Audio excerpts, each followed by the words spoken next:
comment on appelle ça, des bombes prêtes à exploser en permanence.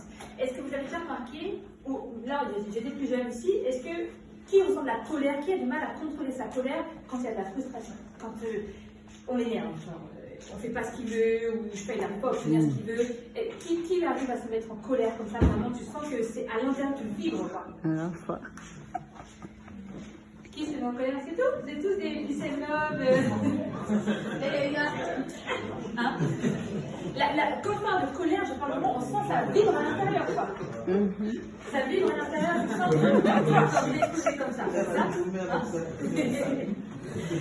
c'est quand on a beaucoup de cortisol. Le cortisol, c'est vraiment cette hormone en fait qui va vous faire bouillir. Mais genre, vous allez exploser et après vous allez dormir. Parce que vous avez tout sorti, en fait, tout ce cortisol est sorti, et après, vous êtes complètement. Voilà.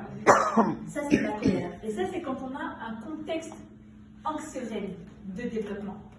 Donc, c'est pour ça qu'il est important d'impacter et de prendre conscience de l'impact positif que vous pouvez avoir dans la vie de vos enfants. Pour plus tard aussi. Parce que je peux vous assurer que quand vous êtes marié à quelqu'un qui a beaucoup de colère, c'est pas très agréable. C'est une réparation à faire en permanence. On répare en permanence. Et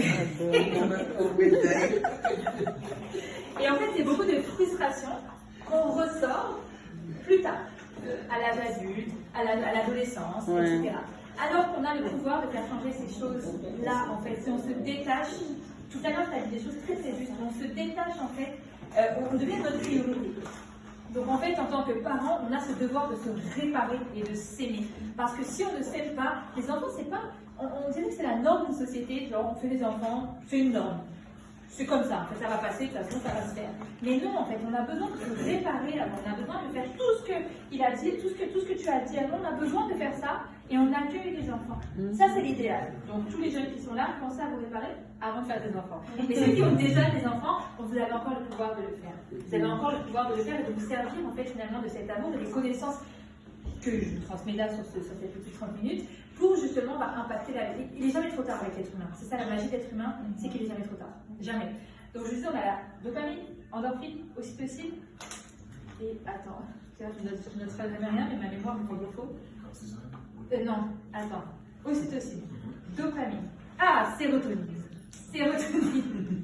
Sérotonine. La sérotonine, c'est l'hormone, pareil, encore une fois, relaxation, apaisement, sécurité, bien-être. Et la sérotonine, on a fait sécréter le sport, les activités, les choses qui nous font du bien. Alors, il y a des gens qui vont méditer, il y a des gens qui vont faire du sport, il y a des gens qui vont passer un moment entre amis, il y a des gens qui vont... Et vous savez, tout ça là, toutes ces hormones que je vous dis, c'est les mêmes hormones qui sont sécrétées quand les gens prennent de la drogue. C'est les mêmes. C'est les mêmes. L'alcool, la drogue, le sucre, même le sucre, ça fait sécréter tout ça en fait. Donc en fait, si nous, en tant qu'êtres humains, on est capable de faire sécréter tout ça chez nos enfants, ben vous imaginez comment on éviterait les problèmes de nos enfants. Et donc, de futurs adultes.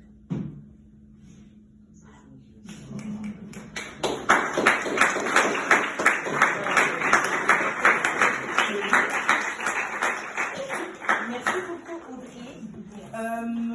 Il y avait des gens qui nous demandaient dans le chat Zoom pour slider parce que je pense qu'il y a des questions. On va commencer d'abord par les questions dans la salle, comme on a dit tout à l'heure. On vous laisse la permission de vous exprimer. Vous avez simplement qu'à lever la main. Selon votre présence aussi, aucune question, vous pouvez aussi écrire.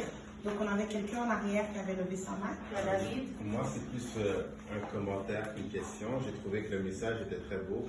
Et si je peux résumer ça dans mes mots, c'est vraiment, ça parlait beaucoup de la communication physique et verbale. Et je pense que le message va au-delà de juste la relation parentale avec l'enfant, mais c'est quelque chose qui peut être appliqué aussi avec tout le monde dans la vie de tous les jours. C'est quelque chose qui se développe jusqu'à ce qu'on atteigne le stade de parents avec l'enfant. C'est quelque chose qui se pratique dans la vie de tous les jours.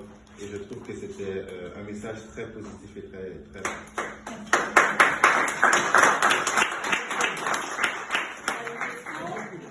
Je vais juste rebondir sur ce que tu dis. La famille est le premier endroit où on apprend les choses. Si on a appris ça dans notre famille, on va être capable de le faire autour. Et c'est véridique. C'est C'est-à-dire que tout ce que tu apprends chez toi, ton foyer, est le premier endroit où tu apprends le plus de choses, que tu vas être capable de redonner autour de toi. Donc, c'est juste ce que tu dis. Moi, j'ai un commentaire juste par rapport à ce que vous venez de partager. Parce que tantôt, Audrey t'a dit que tu es tellement heureuse de voir qu'aujourd'hui, ta mère a dit qu'au travers de toi, elle a pu apprendre à faire ce processus de self-love. Et je trouve ça beau parce que souvent, je vois sur Internet les enfants d'immigrants qui se plaignent beaucoup, qui disent les parents pensent seulement à taper, crier, à nous serrer, empêcher de foncer pour tes rêves. Mais comme Audrey, tu viens de dire, et que lui-même vient de dire, le fait que toi, tu es en train de l'apprendre, tu peux aussi l'apprendre à tes parents, être cette porte-là qui ouvre une communication plus saine, autant physique que verbalement. C'est ça que j'ai vraiment aimé aussi au travers de ton intervention et de l'intervention de la. D'accord.